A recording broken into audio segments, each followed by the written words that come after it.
Hello दोस्तों, स्वागत है आप सबका कॉमिक स्टारर चैनल पे। तो चलिए दोस्तों शुरू करते हैं मेड्यूसा का भाग दूसरा। तो चलिए शुरू करते हैं। लेकिन कभी कभी इन आयामों के बीच में समय द्वार खुल जाते हैं और एक आयाम की शक्तियाँ दूसरे आयाम में पहुंच जाती है। ये समय द्वार भी ऐसे ही था जो 13वें आयाम से हमारे 7वें आयाम में खुल रहा था, पर मुझे सही समय पर इसका आभास हो गया और मैंने यहाँ पर आकर इसको सील कर दिया। कुछ समझो नागराज, अब आओ।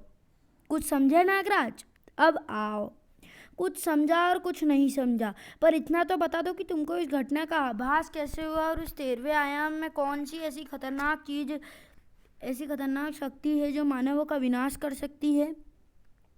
हालांकि मैंने समय द्वार को बंद कर दिया है और वह खतरा टल गया है, लेकिन फिर भी तुमको बताती हूँ। सुनो, इस 13वें आयाम में जो काली नाग शक्ति कैद है उसका नाम मेड्यूसा है। उसको तुम इस संसार में मौजूद सभी काली नाग शक्तियों की माता कह सकते हो। पौराणिक काल में इसने पृथ्वी पर जो विनाश लीला मचाई थी उसका ग्रीक देवराज ज्यूस के पुत्र हरक्यूलिस ने अंत किया था, जो आधा इंसान और आधा देवता था। मेड्यूसा के चेहरे को देखते ही कोई भी इंसान पत्थर का बन जाता था। हरक्यूलिस ने अपनी ढाल में उसकी परछाई को देखकर उसका सिर धड़ से अलग कर दिया था। मेड्यूसा अविनाशी थी, यह बात हरक्यूलिस जानता था। जब तक सिर और धड़ अलग रहते हैं सिर्फ तभी तक मेड्यूसा मृत्यु के समान थी। इसलिए हरक्यूलिस ने मेड्यूसा के सिर और धड़ को अलग अलग स्थानों पर दफन किया था और कब्र के ऊपर पत्थर रखने की बजाय एक पूरा पहाड़ रख दिया था। लेकिन होनी को तो पहाड़ भी नहीं रोक सकते। सदियों तक मेड्यूसा शांत सो ही रही और फिर एक दिन एक भीषण भूकंप ने उस क्षेत्र को हिलाकर रख दिया जहाँ पर मेड्यूसा दफन थी, और इस भूकंप ने धरती के हिस्सों को हिलाकर मेड्यूसा के सिर और धड़ को फिर से आपस में मिला दिया।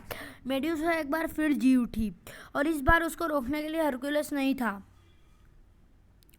मेड्यूसा का कहर एक बार फिर मानवता पर बरसने लगा। पूरी दुनिया के मानवों को पत्थर की मूर्तियों में बदलते हुए वह भारत की धरती पर आ पहुंची और यहाँ पर उसका सामना हो गया तंत्रिकाचार्य स्वामी अधोरनाथ से। उनकी तांत्रिक शक्ति के सामने मेड्यूसा टिक नहीं पाई, पर समस्या फिर वही थी, मेड्यूसा अविनाशी थी।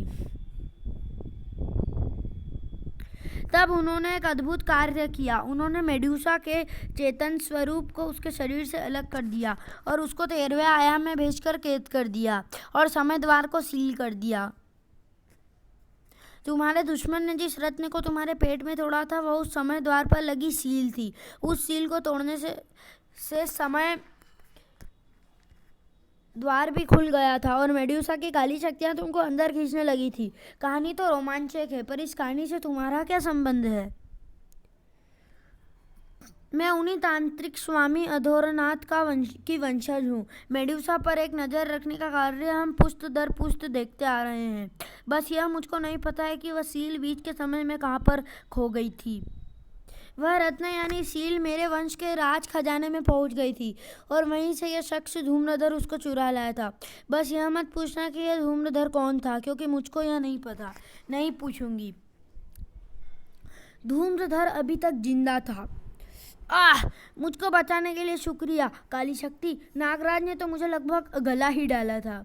तुझको बचाने के पीछे मेरी दया नहीं, मेरा स्वार्थ है। अगर द्वार खुला रहता तो मैं आज़ाद हो सकती थी, परंतु द्वार फिर से बंद हो गया। बस इस बार उस द्वार पर लगा अवरोध उतना शक्तिशाली नहीं है जितना पहली बार था। मैं खुद तो इस द्वार के पार नहीं आ सकती, पर अपनी शक्तियों को जरूर भेज सकती हूँ। पर इस वक्त तू अपने संसार का मेरा एकमात्र संपर्क सूत्र है। वे शक्तियाँ मुझको तेरे ही जरिए भेजनी होगी। विशंधर, एक पीड़ादायक स्थिति के लिए तैयार हो जा। विशंधर मेड्यूसा की काली शक्तियों का चालक बन गया था। तो दोस्तों, हमको यहाँ दिखाया जाता है कि जो धूम्रधर था वही विशंधर था, और विशंधर के बारे में तो आपको पता ही होगा, नागराज का भी दुश्मन है ये। और वो काली शक्ति इस वक्त एक नए शहर की तरफ बढ़ रही थी, राजनगर की तरफ।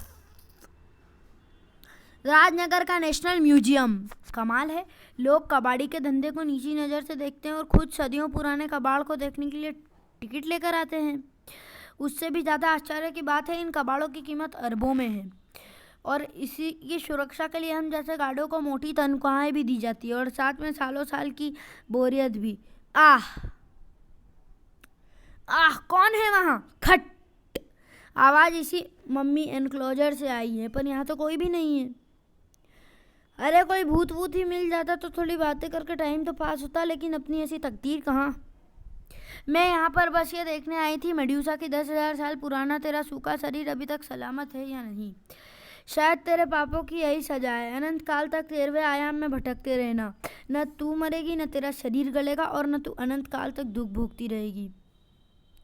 न तेरा शरीर गलेगा और तू अनंत काल तक दुख भोगती रहेगी। अब इस जन्म में शायद तुझसे दोबारा मुलाकात नहीं होगी। अलविदा मेड्यूसा। लेकिन कपाल कुंडला के लिए अभी अलविदा कहने का वक्त नहीं आया था। आहा, हालांकि यहाँ स्मोकिंग बैन है, लेकिन एक सुट्टा मारने में भला क्या जाता है। यहाँ मुझको देखने वाला है कौन। धुआं बंद, अच्छा नहीं लगता मुझे। अक अक ब, ब, ब, बचाओ, इस मूर्ति में भूत घुस गया है। बचाओ, कुछ गड़बड़ है। मुझको मेड्यूसा की शक्तियों का आभास हो रहा है। वह दृश्य कपाल कुंडला तक के होश उड़ा देने के लिए काफ़ी था। हे भगवान, एक चलती फिरती पत्थर की मूर्ति, और यह इधर ही बढ़ रही है, संग्रहालय के मम्मी भाग की तरफ। मैं समझ गई कि ये क्या हो रहा है। समय द्वार पर मेरे द्वारा लगाया गया अवरोध स्वामी अधोरनाथ के अवरोध जितना शक्तिशाली नहीं था। मेड्यूसा की शक्ति द्वार के पार आ रही है। यह मूर्ति भूतकाल में मेड्यूसा द्वारा पत्थर में बदला गया कोई सैनिक है। मेड्यूसा की शक्ति ही इसको चला रही है, और मुझको पूरा विश्वास है कि मेड्यूसा ने इसको खुद को लाने का आदेश दिया है। अपने मम्मी हो चुके शरीर को लाने का आदेश। और मैं ऐसा नहीं होने दे सकती। मुझे मेड्यूसा के शरीर और धड़ को अलग करके मेड्यूसा की जिंदा होने के किसी भी कोशिश को रोकना होगा, और इसके लिए मुझको इस मूर्ति से पहले मेड्यूसा के शरीर तक पहुंचना होगा। लेकिन मेड्यूसा की काली शक्ति उसकी उस चाल को भाप गई थी। उसने कपाल कुंडला का रास्ता काट दिया, और अब उसकी कोशिश कपाल कुंडला की जीवन रेखा को काटने की थी। यह सैनिक मनोवजनी जरूर है, लेकिन यह जानता नहीं है कि किससे उलझ रहा है। मैं इसको कितने टुकड़ों में बिखेर सकती हूँ जितने साल इसने पत्थर बनकर गुजारे हैं। कपाल कुंडला से टकराओगे तो चूर चूर हो जाओगे। अब इससे पहले कि मेड्यूसा कोई और चाल चले, मुझे उसका सिर धड़ से अलग करके यहाँ से दूर ले जाना है। कपाल कुंडला बड़ी आसानी से यह लड़ाई जीत गई थी, और इस जीत ने उसको अति आत्मविश्वास से भर दिया था। और ज़रूरत से ज़्यादा आत्मविश्वास हमेशा घातक होता है। जैसे मेड्यूसा गर्दन कटने से भी मरती नहीं, वैसे ही उसकी शक्ति से चलने वाली मूर्ति भी टूटने से नष्ट नहीं होती। अब इसको रोकूं कैसे? यह तो मैंने कभी सोचा ही नहीं था कि मुझे कभी किसी मूर्ति को चलने से भी रोकना पड़ सकता है।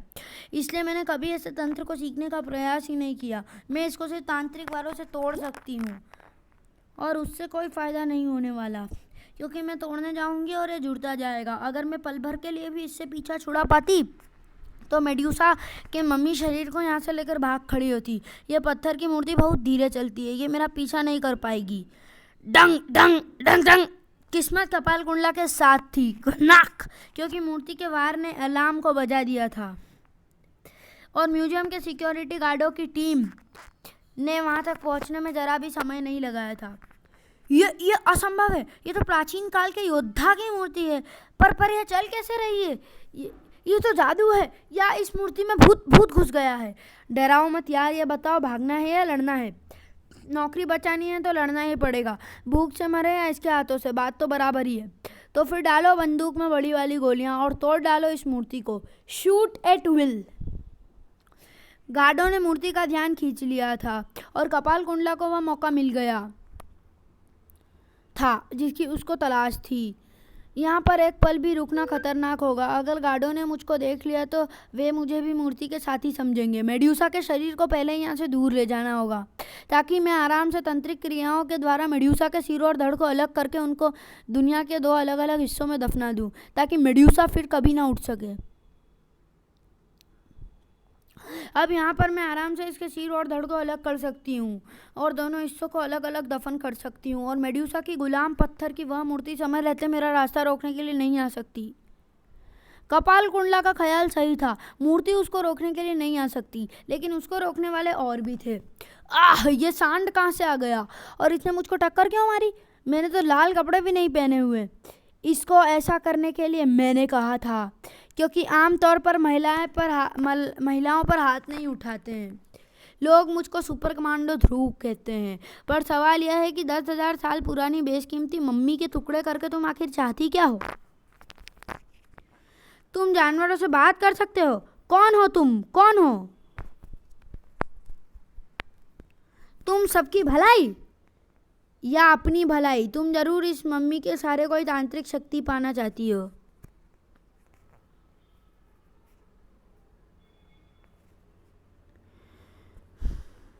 मेरे पास पहले से ही काफ़ी तांत्रिक शक्तियाँ हैं। अब मेरे काम में टांग अड़ाने की इरादा छोड़ दो और अपने दोस्त जानवरों से बातें करो। ओह, इसने मुझको अदृश्य दीवारों वाली किसी कैद में बंद कर दिया है। मैं बाहर नहीं निकल पा रहा हूँ। अब मैं आराम से मेड्यूसा के टुकड़े कर सकती हूँ।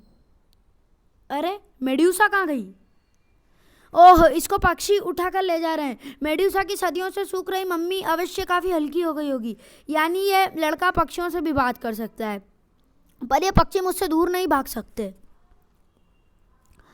क्योंकि कपाल कुंडला को भी आकाश मार्ग पर चलना आता है। कपाल कुंडला एक ही छलांग में मेड्यूसा तक पहुंच गई, लेकिन फिर भी उसके हाथ मेड्यूसा तक नहीं पहुंच पाए, क्योंकि किसी चीज़ ने उसके पैरों को थाम लिया था।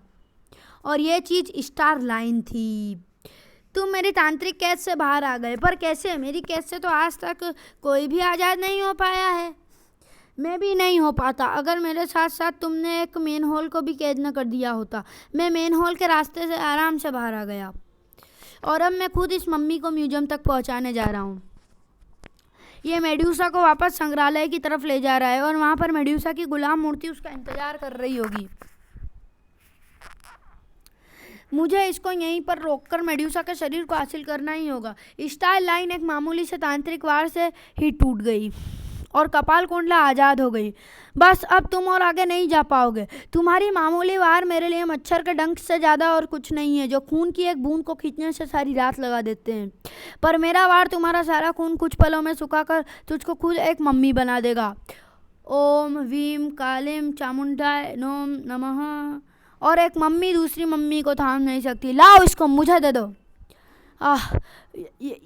ये कमजोरी, थकान लग रही है और चक्कर भी आ रहे हैं, मुंह सूख रहा है।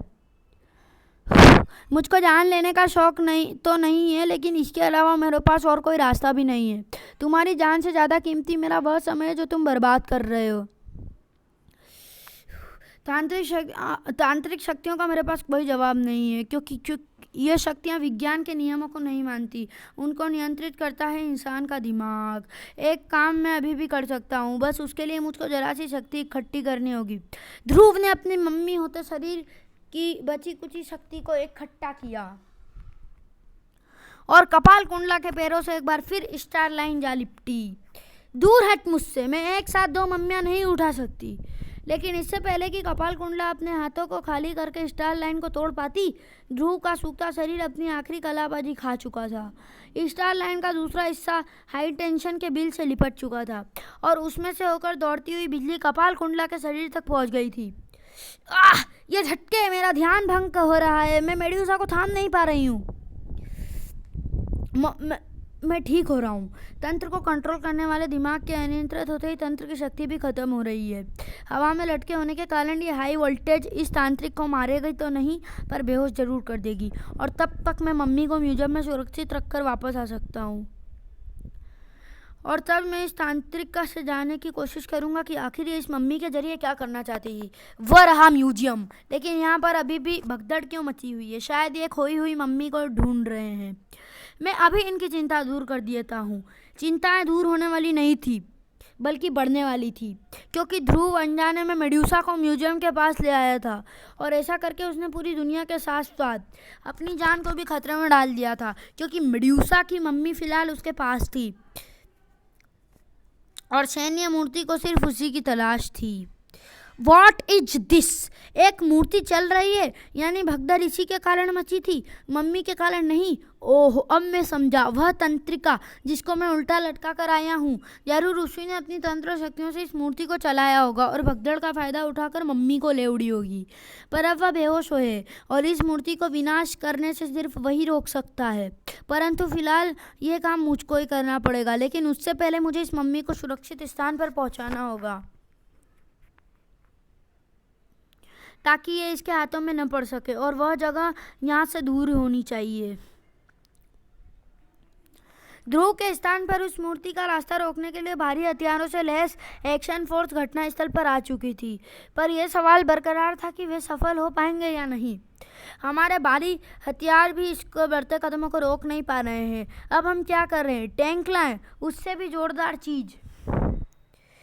मैंने अपने और इसके बीच में लैंड माइंड बिछा रखी है और अभी अपना पैर उस पर रखने वाला है, और माइन के दबते ही पड़ाम धमाका इसको पत्थर के चूरे में बदल देगा। देखो, हा हा हा हा, हम जीत गए, हम जीत गए। ये तो अविनाशी है, हम इस मूर्ति का विनाश नहीं कर सकते। मिलिट्री को बुलाओ, मिलिट्री को। पर मिलिट्री से भी बड़ी मदद घटनास्थल पर बस पहुंचने ही वाली थी। 5 मंजिली ऊंची इस बंद फैक्ट्री की चिमनी के अंदर लटकी मेडुसा की मम्मी को कोई नहीं ढूंढ पाएगा। अब मैं निश्चिंत होकर उस मूर्ति को नष्ट करने के लिए कोई रास्ता सोच सकता हूँ, और फिर मैं उस तंत्रिका को इस सारे विनाश का कारण पता करूँगा। ध्रुव को अपनी योजना पूरी करने के लिए पहले सैन्य मूर्ति को नष्ट करना जरूरी था, और यह काम असंभव था। हे भगवान, यह तो ऊपर की तरफ देखता हुआ उधर ही बढ़ रहा है, जहाँ पर मैंने मम्मी को लटका कर रखा हुआ है, और जिस पर रॉकेट तथा ग्रेनेड तक बेअसर है, उसको भला मैं कैसे रोक पाऊंगा? यस, ये वार तो 100 ग्रेनेडों के बराबर है। अब यह सैन्य मूर्ति नहीं बचेगी। अगले ही पल 2 लाख लीटर ज्वलनशील द्रव से भरा हुआ टैंकर फुल स्पीड से सैन्य मूर्ति की तरफ बढ़ रहा था, और मूर्ति में इतनी फुर्ती नहीं थी कि वह आग के उस विशाल गोले से बच सके। पड़ा! इस धमाके से तो क्रिकेट की इमारतें तक नहीं बच सकती थी, फिर यह मूर्ति भला क्यों बचेगी? ओ गॉड, इसको तो कुछ भी नहीं हुआ, और अब ये मेडुसा की मम्मी की और पास आ गई है। मैं मम्मी को तो अभी भी इससे दूर ले जा सकता हूँ, लेकिन उससे फ़ायदा क्या होगा? मम्मी को पाने के चक्कर में ये मूर्ति विनाश फैलाती रहेगी, और जिस पर कोई असर न डाल रहा हो उसको भला मैं कैसे रोक सकता हूँ? ये रोकेगा मूर्ति को। ये ड्राई आइस यानी ठंडी तरल कार्बन डाइऑक्साइड गैस से भरा अग्निरोधक, ये ज़रूर टैंकर से तभी गिरा होगा जब मैं नीचे कूदा होगा। तो चलिए दोस्तों, वीडियो को यहीं ख़त्म करते हैं और मिलते हैं इसके अगले भाग में। तब तक के लिए गुड बाय।